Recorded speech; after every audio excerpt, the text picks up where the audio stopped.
Hello, this is Required Fields, and I'm going to be taking a bit of a break from my What's Been Spinning series, or my Catalog Crippler series today. I'm going to discuss one of the strangest tales I can think of in terms of record labels in the metal world ever. Now, there are some record labels that ended up once being labels that were very reliable. You're basically almost always guaranteed to get a good album out of it. That ended up going downhill. The perfect example I can think of there is Roadrunner Records. In the late 80s, early 1990s, you were almost always going to get a really good album when you bought something on that label. They put out some great albums by groups such as Def, not Def, but Def, but not until the mid-1990s. Released one album there. But bands like Sepultura and Obituary released their best material on that record label during that time period, and they put out many great thrash metal and death metal albums during that time period. But then, after mid-1990s, they put out Suffocation, Pierce from Within, my absolute favorite album by Suffocation, and Death Symbolic was released on Roadrunner Records in 1995. And then in the late 1990s, though, they went downhill big time. This isn't a story of a record label like that. This is a different story. A label that was never particularly great, but was basically absolute bonkers. The record label, metal. I sound like I was saying mental there. I meant metal. But anyways, Metal Enterprises. Anyways, Metal Enterprises started by a guy named Ingo Novotny or Nowotny. I'm not sure if I'm saying it right. Novotny or Nowotny. In the early to mid 1980s. Initially, it started out as basically giving European distribution to some non-European releases. Now, this is not an uncommon practice for record labels. Noise Records was one who actually started out that way, although Noise Records did distribute some great albums, whereas Metal Enterprises did not. And anyways, case in point, one of the very first ones that they actually gave a distribution to, if not the first, I know it was like one of the first few, was a band called Thrash Queen, called Manslayer. Now, Thrash Queen, in case you're unaware, in fact, you probably are unaware, was billed as the first all-female thrash metal act. They were formed in 1984 as basically an idea from one of the band members' girlfriends. His boyfriend, sorry. One person who would be in Thrash Queen, her boyfriend had the idea. Basically, he saw that there was a thrash metal was emerging in the underground, and he wanted to have an all-female band like that, so he hired some musicians, basically, to be the first female band to play that kind of stuff. Although I wouldn't really consider it to be thrash metal, apart from the odd riff here and there. I heard the album. It's absolutely horrible, by the way. It has the absolute worst production I can think of on an album in any genre. It's not even raw, but in a good way that actually fits the music, like a lot of early primitive thrash metal. But it just sounds absolutely abhorrent. And the vocals sound bad. In fact, they sound like characters from South Park in at least one of the songs. And this is not a joke band either. It was actually something that was taken seriously, and that makes it even more sad. And but yes, they actually that album was actually one of the albums distributed by Metal Enterprises for the European market, as it was released by a different label in North America. The band was based in America, and that's a good reason why they're known for being one of the most insane record labels of any genre that's ever existed, from those who know of it. Thrash Queen disbanded in 1987, and they never put out a proper second album. More on that later. But another band they did the same with was a band called Killer Fox, who released one album titled Going Under, which was absolutely abhorrent as well.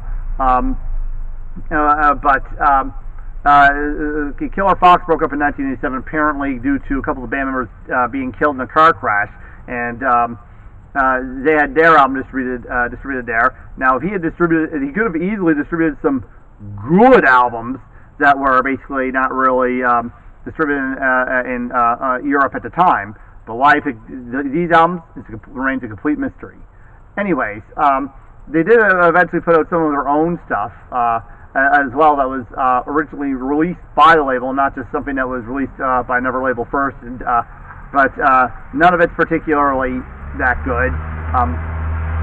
It's not like you'll find any particular diamond in the rough. Like I see a lot of people talk about some very obscure bands that they feel should have been maybe recognized on a level of, say, I don't know, in a traditional metal world, maybe something on the level of, say, maybe not Maiden or Priest, but maybe something on the level of, say, Angel Witch or Obsession, maybe, or something like, say, in thrash metal, maybe not recognized as, say, Slayer, or even something like Creator, but maybe something like, I don't know, maybe on par with, say, Violence or something like that, I guess, in terms of the recognition value it has.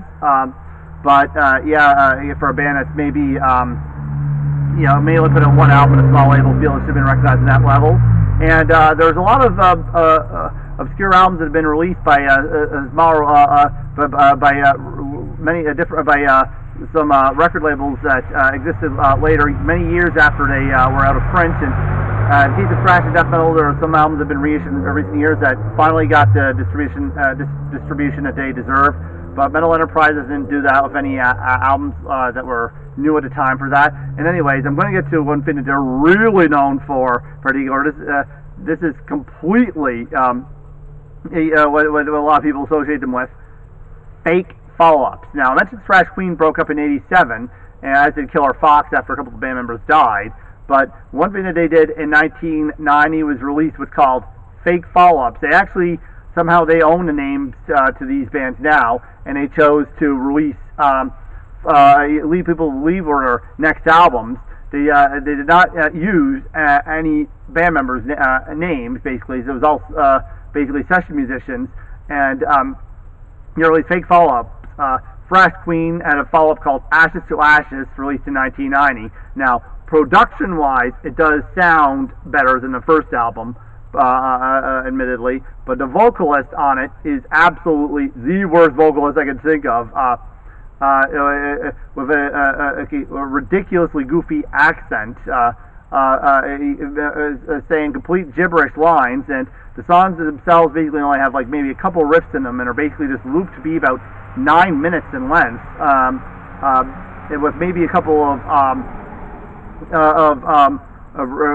really cheap, creepy horror instrumentals. Basically, think of maybe something like Onslaught, how they have that Asylum basically thing that runs for 5 minutes on In Search of Sanity. No idea why they did that. Maybe 1 minute I can understand, 2 maybe, but 5? Although In Search of Sanity is a great album, whereas nothing that Metal Enterprises did could be considered that, especially not the fake follow-ups where they would, and also Killer Fox is a vocalist. It reminds me of I mentioned South Park in the actual Thrash Queen. Now the fake follow-up for Killer Fox has someone that sounds like Beavis from Beavis and Butthead, actually. But mind you, this wasn't meant to be comedy, I don't think. In fact, they were really just trying to rip people off and try to make money, basically. Anyways, this was just really insanely bad stuff, and some people consider it to be good for a laugh, but I don't know if even I could really say it is. I mean, I know it's kind of like some people consider some movies are so bad or good, maybe, good to be watchable, and other people just think they're just so bad or bad. I mean, anyways, and also one fake follow-up they had involved a punk band who they released the first album of, but it was the punk band had a black vocalist and some anti-racist lyrics, but the fake follow-up band was actually a white supremacist band with some racist lyrics that sounded like white power. But anyways, they did release a lot of racist white power stuff, and also a bit odd when you consider they had a couple of band members with non-black, a couple of band members of non-white ethnicity as well. In fact, they had a couple of bands who had members of black ethnicity that they actually released the albums of, and their own bands actually. But the fake follow-ups actually had bands were actually had credited to nobody, probably out of shame and embarrassment. But that's what they actually did, and apparently they didn't release a whole lot after the very early 90s, like around 1990, 91ish or so. Yes, they actually did release the odd album here and there, often being a re-release of some other being some few re-releases going from what I saw on those webpage Discogs here and there, and I looked it up there, and only a few actual original releases wrote that, and it looks like they officially released their last album around 1999, 2000ish, but it's not like I don't think anyone really is missing Metal Enterprises at the moment, and but yes, they were the furthest thing from a good record label, and basically they are the most bonkers one I can think of, obviously, for the fake follow-ups and choosing to distribute. How did someone what were they thinking distributing this album? Considering the numerous underground metal albums that they really could have put out, and the fact that they did actually put out a couple of albums that did have some competence on them, like some decent musicianship on it, for when I'm referring to some of their own bands. But even then, they didn't really have anything that would make me think anywhere near of, wow, a bigger and better metal record label should have really signed these guys instead. Even their better releases, I don't really feel that for. Like I do feel that way about a lot of underground death metal and thrash metal albums, and some traditional metal albums as well, and then some better record labels gave them some distribution. Now, I did see that there was a record label, Stormspell, actually did distribute one of their albums recently. There was a band called Mad Butcher. Not really a thrash band. I know you'd probably think that they were a thrash band because they have the same song title as a Destruction song, and even their album Metal Meat even contains an album artwork resembling the Mad Butcher from some of Destruction's album covers. I assume that they actually knew of the Destruction, probably tried to trick some Destruction fans into it. Not sure if that was a band member's idea or the Metal Enterprises' idea, but yes, that's one thing that they that's one of them, and I can't particularly say I'd recommend that album, though it is, by their standards, one of the better ones that they put out. I mean, compared to, say, the Thrash Queen albums, it's Darkness Ascends by comparison, though I can't actually say at the same time go as far as to give it a recommendation either. It's not hard to see why this got forgotten, and but not that I'm attacking Stormspell for choosing to reissue this one, but yes, that's just my take on the matter. Anyways, but yes, I have no idea what Ingo Novotny is up to these days, but yes, Metal Enterprises has to be one of the strangest record labels that I can think of in any kind of music, in terms of what they distributed, but yes, they actually basically known for fake follow-ups and whatnot. They did that with a few of their bands, releasing follow-ups without distribution, without permission from any of the original band members or anything like that. That no involvement from any of the original band members. That's what they're known for in a lot of cases, and but yes, that has to be one of the most crazy stories I can think of in terms of metal record labels. It's definitely not a traditional story, and nothing they put out was particularly good, unfortunately, that I have heard. But there might be one or two albums that I have never listened to that might be a bit different, but I did manage to hear some of them, and yes, nothing I can really say I'd recommend. But anyways,